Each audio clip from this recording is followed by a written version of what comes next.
주님께서 오늘 우리에게 주시는 신약 성경 말씀, 복음서의 말씀입니다. 마가복음서 16장 6절부터 7절까지 말씀입니다.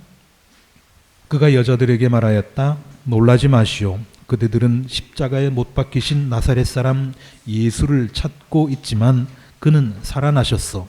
그는 여기에 계시지 않소. 보시오. 그를 안장했던 곳이오.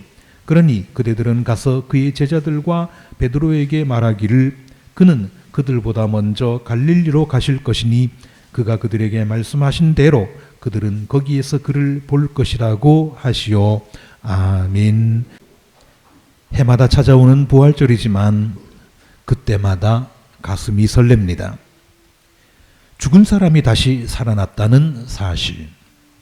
이것이 말하는 것은 다 진 게임도 이길 수 있다는 것입니다. 이제 희망이 없다고 포기했던 일에도 다시 희망을 가질 수 있다는 것입니다. 내 인생 여기서 끝이다 했던 사람도 제2의 인생으로 화려하게 재기할 수 있다는 것을 말해줍니다. 예수 그리스도로부터 오는 부활의 기운과 그 능력으로 말미암아 여러분의 삶이 완전히 새롭게 바꾸어지게 되기를 주님의 이름으로 축복합니다. 지난 주일에 저는 예수님께서 임하셨던 게임들에 대해서 말씀드렸습니다. 예수님의 게임은 하나님 나라 만들기 게임이었습니다. 예루살렘에 입성하실 때까지 성과는 요즘 말로 완전 대박이었습니다. 광야에서 악마와 벌렸던 게임에서 3대 0으로 완승을 했죠. 이놈의 악마가 게임에 졌으면 그냥 깨갱하고 물러나야 하는데 그렇지 않았습니다. 완패를 해놓고도 집요하게 덤벼듭니다. 사람들에게 들어가서 남자나 여자나 아이나 가리지 않고 그 사람을 포로로 잡아서 예수님을 공격합니다. 심지어는 돼지떼에게까지 들어가서 등장하기도 합니다. 그러나 그때마다 예수님은 번번이 보기 좋게 악마를 물리치셨습니다. 매번 승리하셨습니다. 그렇지만 예수님께서 그런 개인적인 일들만 돌보고 계실 수만은 없지 않겠습니까?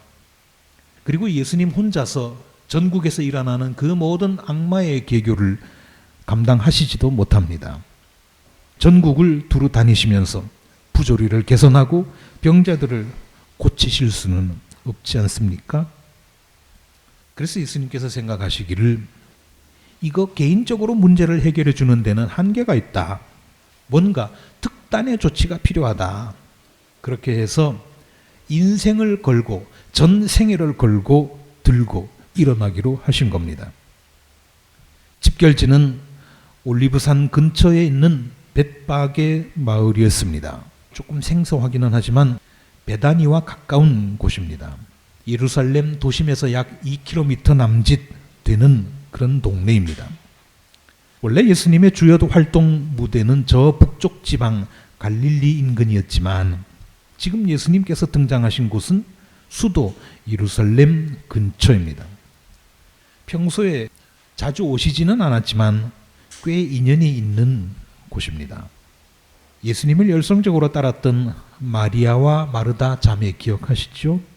이 자매가 베다니에 살았습니다. 예수님은 그들의 오빠 나사로를 죽음에서 구해주기도 하셨죠. 그리고 마리아라고 하는 이름이 워낙 흔한 이름이어서 이 마리아가 그 마리아인지 그 마리아가 저 마리아인지 확실하지는 않습니다만은 마리아가 옥합을 깨뜨려서 그 비싼 향유로 예수님의 발을 씻겨드렸던 곳도 베다니였습니다. 어쨌든 이곳에서부터 거사는 시작됐습니다. 군중들이 예루살렘으로 들어가는 길을 가득 메웠습니다. 사람들의 사기도 충천해 있습니다. 호산나 구호가 천지를 뒤흔들었습니다. 예수님께서 선두에 서셨습니다. 이 장면은요, 동서양을 막론하고 역사적인 평화 시위였습니다. 이때만 하더라도 예수님의 게임 상대였던 율법학자들과 바리새파 사람들, 등 권력자들은 이제 세상이 뒤집혀졌다, 이제 다 끝났다, 그렇게 생각했습니다. 이 군중 행렬을 보고 바리새파 사람들은 이렇게 말했다는 것, 지난주에 말씀드리지 않았습니까? 요한복음서 12장 19절, 이제 다 틀렸어, 보시오, 온 세상이 그를 따라갔어, 이제 판세는 완전히 뒤집어졌다 하는 판단입니다. 그러면서 낙담을 하고 있었죠. 감히 그 누구도 시위대를 저지하지 못했습니다. 예수님을 앞세운 하나님 나라 시위대는 예루살렘 도심 그 가운데서도 중심인 성전까지 진출했습니다. 약 2km 이상을 행진을 했다는 얘기입니다. 예루살렘 성전은 유대인들의 삶에 있어서 중심입니다. 모든 생활이 거기서부터 출발하고 거기로 연결됩니다. 아마도 예수님은 당시 모든 문제의 근본이 종교 지도자들의 부패에 있다고 생각하셨던 것 같습니다. 그래서 성전으로 제일 먼저 가셨겠죠? 이렇게 성전으로 들어가신 예수님은 성전 뜰에서 장사하는 사람들을 다 내쫓으셨습니다. 돈 바꾸어주는 환전상들의 상과 비둘기 파는 사람들의 의자를 둘러 엎으셨습니다. 그리고 선언서를 낭독하셨습니다. 마가복음서 21장 13절 말씀입니다. 성경에 기록한 바 내 집은 기도하는 집이라고 불릴 것이다 하였다. 그런데 너희는 그것을 강도들의 소굴로 만들어 버렸다. 종교 지도자라면 하나님 나라를 만드는데, 곧 평등한 나라를 만드는데, 정의로운 나라를 만드는데 힘을 써야 하지만 그러기는커녕 오히려 가난한 사람들의 헌금만 뺏어가는 강도가 되어버렸다고 하는 질책입니다. 성전이 완전히 뒤집어졌을 거 아닙니까? 그 와중에 이제는 아이들까지 몰려와서 구호를 외칩니다. 호산나, 호산나. 예수님을 지지한다는 구호죠. 세상을 뒤집어야 한다는 구호입니다. 우리를 구원하소서. 1960년 4월 19일 4.19 혁명으로 서슬퍼릇한 이승만 정권이 무너졌죠. 수많은 사람들이 시위를 했습니다. 연일 시위를 했습니다. 그래도 꿈쩍 않던 이승만이 꼬리를 내리게 된 결정적인 계기는 중고등학생들의 참여였습니다. 중학생, 고등학생들이 시위대로 나선 것이었죠. 우리가 흔히 보지 않습니까? 동네에 이렇게 돌아다니다가 어떤 꼬마가 노래를 막 부르고 있는 대중가요. 그거 완전 대박치는 노래가 되지 않습니까? 시위도 마찬가지인 것 같습니다. 어린이가 등장을 하고 중고등학생이 등장을 하면 그거는 이미 끝난 게임입니다. 이렇게 하나님 나라 시위대에 어린이들까지 나서자 대제사장들과 율법학자들이 눈이 뒤집어졌습니다. 이제야말로 세상 끝장이다, 그렇게 생각을 했었던 것 같습니다. 그래서 예수님을 향해서 공격하기를, 아니 아이들까지 동원하다니 당신은 인권을 유린하고 있어. 어디서 많이 듣던 소리 아닙니까? 이명박 정부 초기 미국산 소고기 수입 반대 시위 때 젊은 엄마들이 아이들을 유모차에 태우고 시위대로 나섰죠. 그때 조중동이 인권 유린이라고 훈계하던 것, 굉장히 비슷한 상황입니다. 이때 예수님께서는 이렇게 말씀하셨습니다. 그렇다. 주님께서는 어린 아이들과 젖먹이들의 입에서 찬양이 나오게 하셨다. 아이들뿐만이 아니라 젖먹이들까지 나서서 들고 일어나서야 된다. 하나님 나라는 그런 나라다. 이렇게 하신 말씀을 너희는 읽어보지 못하였느냐. 이렇게 대응하셨습니다. 그날 시위는 거기까지였습니다. 예수님은 그쯤 해서 시위대를 해산하고 성 밖으로 나가서 다시 베다니로 가셔서 밤을 지새우셨습니다. 전국에 비상경계령이 떨어졌을 거 아닙니까? 관계 기관들이 긴급회의를 열었을 겁니다. 국정원 예수 검거작전팀이 가동되었습니다. 예수의 핵심 측근들 가운데서 약점 많은 놈이 누구냐? 불만 가진 놈이 누구냐? 돈 공한 놈이 누구냐? 이렇게 뒤져보니까 유다가 나왔습니다. 그래서 유다를 돈으로 매수했습니다. 아마도 뒤로 꼼짝 못하게 만들었겠죠. 예수의 스케줄과 동선을 정밀하게 파악했습니다. 쥐도새도 모르게 잡아들일 수 있는 지점까지 확보했습니다. 마침내 예수 일행이 인적이 드문 밤길을 가고 있을 때 유다가 예수에게 입을 맞추었습니다. 그 그게 신호였습니다. 깜깜한 밤이니까 누가 예수인지 누가 어떤 사람인지 잘 모를 거 아닙니까? 그때 내가 입을 맞추는 사람이 바로 예수요, 잡아가시오, 그렇게 약속이 돼 있었던 겁니다. 예수를 미행하던 요원들은 전광석화처럼 달려나와서 예수를 체포했습니다. 작전 성공이었습니다. 이렇게 잡아들이기는 했지만 형식적으로라도 재판은 하고 죽여야 하지 않겠습니까? 당시 유다는 로마의 식민지였고 로마 총독은 빌라도였습니다.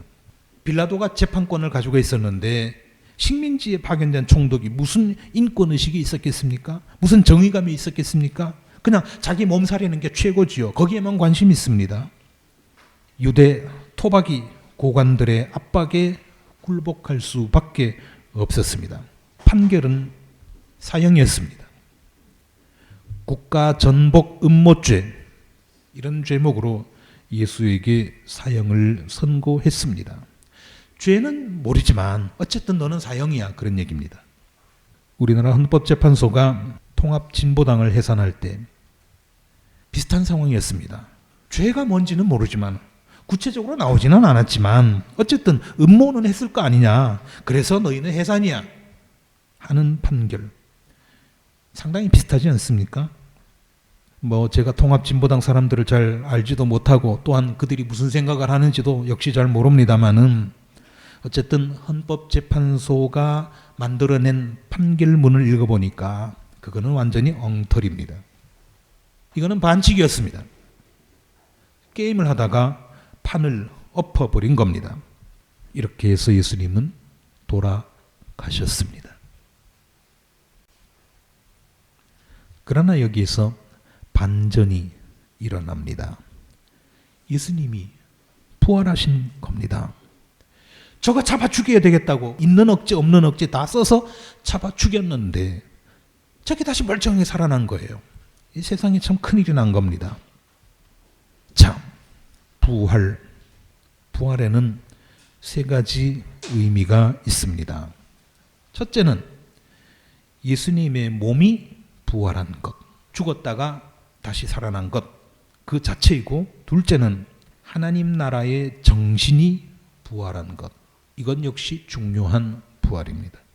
하나님 나라의 정신, 비록 주모자는 잡아 죽였지만 나머지 사람들이 그 정신을 왕성하게 머릿속에 담고 있을 때 죽지 않은 거죠. 그리고 셋째는 예수님의 제자들, 곧 그분의 후계자들이 계속 나타난 것입니다. 우리 곁에 지금 예수님은 안 계시지 않습니까? 몸으로 부활하신 예수님은 얼마 후 다시 사라지셨지만 적어도 둘째라고 말씀드린 하나님 나라 정신과 셋째라고 말씀드린 예수님의 제자들은 지금까지도 살아서 움직이고 있습니다. 바로 여러분들이 부활한 예수들입니다. 아무쪼록 예수님께서 하셨던 일을 기쁨 가운데서 이어나가는 저와 여러분이 되시기를 주님의 이름으로 기원합니다.